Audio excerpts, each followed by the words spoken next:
Folks, we have to talk about something that no one is talking about. I believe the 19 Fed presidents in the dot plot told us that a recession is starting in Q2. Q2, Q3, Q4 will be negative GDP. Why is nobody talking about this? It's because their dot plot said for 2023 that growth will be 0.8%. That's not negative. But Taylor, you and I both know that there's this Atlanta Fed GDP Now, I think it is called. GDP Now, yep. It is estimating currently, last I saw it, at 3.2%. So yep. If Q1 is 3.2% and the year is 0.8, what needs to happen over the next 9 months to go from 3.2 to 0.8? I asked you that simple question. Yep. So can I twist your numbers a little bit? Because I think they actually are lower than that. So I think that they're actually worse than that. So last year, GDP growth was 0.9%. This year, they're anticipating it to be 0.4% for the year. 0.4, so it is worse. It's even worse. But your point is so well stated. If you're at 3.2% now, guess where things have to go in order to get an average of 0.4%, guys? It's not pretty. I mean, seriously. You can't even talk after that. You're done. I thought 0.8 was bad. 0.4? Yeah. So and they're saying we're still going to raise rates one more point. One more point. One more rate hike. Right. Quarter. Yeah. And the market agreed with them as of their statement last week. And now the market's not agreeing with them anymore. The market's now saying we aren't going to get another rate hike. And moreover, we're going to get rate cuts before the end of the year. So Taylor, I got to just ask, I have seen nobody acknowledge what you and I clearly see. Yeah.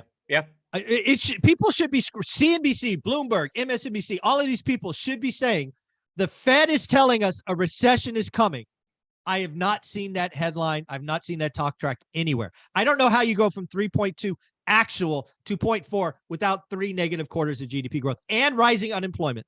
It's coming. Correct. It's just correct. mathematically and rising unemployment started. Rising unemployment started, and the whole argument for the the economy not being as bad off as some are projecting is the fact that unemployment rates are so low.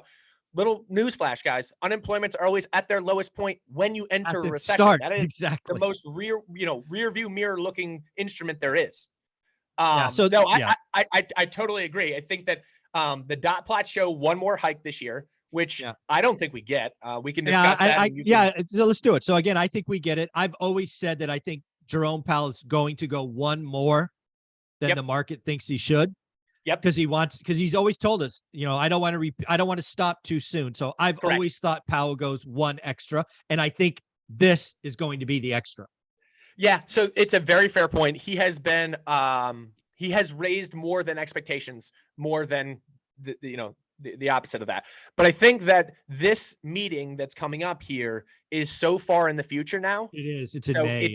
It's in May. So it's, we have, 2 months until we get that data. And therefore, I think the next 2 months of data is going to be pretty bleak. And I think that's going to give them the reasoning for saying, okay, we have to pause now because we can see it's very clear we're entering a recession. So I think there's going to be a lot of data that's going to suck. And I've been very clear with folks. But I unfortunately think we're going to just miss the rollover in housing. Okay. I think the housing part, front, right. It was 70% of the 6%. I think it's right at the top of the, the roller coaster. Yep. It's always been August. It's always been July or August. And I think May is just a month too soon. So he's going to bang us with another quarter and then it's going to roll over. Then the question is, does he hold until 2024, which is currently my call? Or is the market right? Dude, the market's forecasting 100 basis points. Yep. It's wild. Cut. Yeah. Yeah. So historically, and again, this varies and history doesn't repeat itself, but it rhymes is what I always like to say. Historically, it shows about 8 months is the average time frame after their last rate hike before they cut. So this is no shocker. They force you into recession. They realize we're in a recession, then they cut. Like this is, this thing repeats itself, right? Let's look at the numbers and the data throughout history. This is what it does. Yeah. Pretty crazy. So again, folks, we've been talking about on this channel, recession is coming. Pre-Silicon Valley Bank, I was thinking Q1, Q2 of 2024.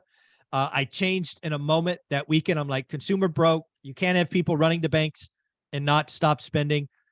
It will start. I think the Fed's telling you it's going to start. I think they don't want to scare the economy because they know once you break the consumer, recession is coming instantly.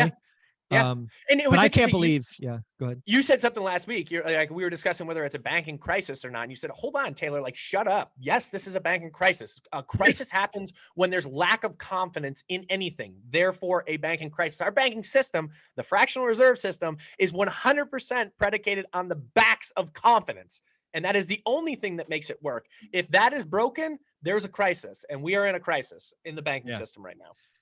Folks, again, I want to be very clear. We're talking about real things. These are scary headlines. I'm not here to scare you. I'm here to inform you. But always remember, wealth is built in the bad times.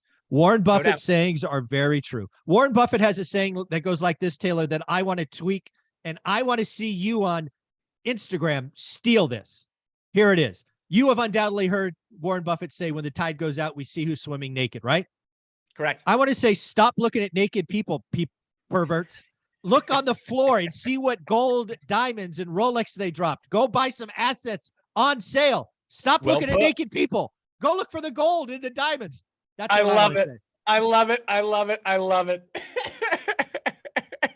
All right. Where can people see you on Instagram? Steal my my visual. Yeah. You know, you'll steal, or I'll steal. You'll see it up there. So Instagram, TikTok, @Life Goal Investments. @Life Goal Investments. Thanks, guys. That's awesome.